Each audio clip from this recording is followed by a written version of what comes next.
السلام علیکم ورحمۃ اللہ وبرکاتہ۔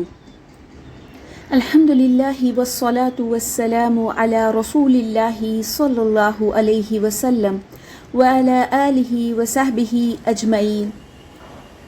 اعوذ باللہ من الشیطان الرجیم، بسم اللہ الرحمن الرحیم۔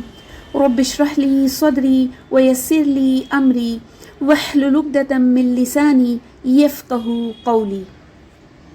4 ایسے کلمات جن کو پڑھنے سے گھنٹوں کی عبادت کا ثواب ملتا ہے۔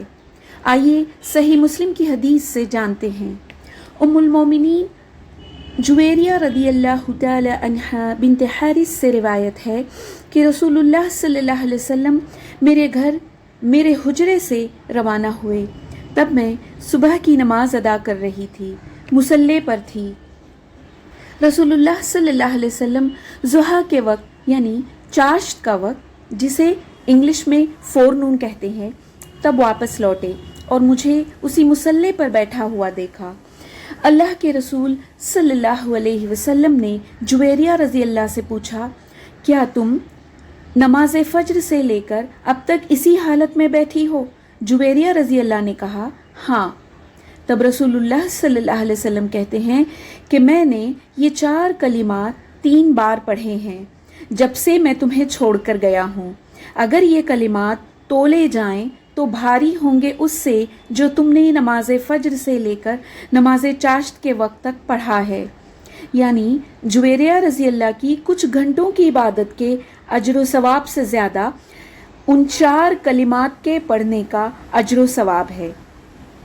اس لیے ہمیں بھی ان کلمات کو اپنے اذکار میں شامل کرنا چاہیے۔ وہ کلمات ہیں: سبحان اللہ وبحمدہ عدد خلقہ ورضا نفسہ وزینت عرشہ ومداد کلماتہ۔ ان کلمات کا مطلب ہے اللہ کی تعریف کے ساتھ اس کی مخلوق کی گنتی کے برابر اور اس کی ذات کی خوشنودی کے موافق، اور عرش کے وزن اور اس کے کلمات کی سیاہی کے برابر اس کی پاکی بیان کرتی ہوں۔ اللہ ہمیں ان کلمات کے ذریعے اللہ تعالیٰ کی حمد و ثنا کرنے کی توفیق عطا فرمائے اور ہمیں اجر و ثواب عطا فرمائے، آمین۔ وآخر دعوانا ان الحمد للہ رب العالمین، والسلام علیکم۔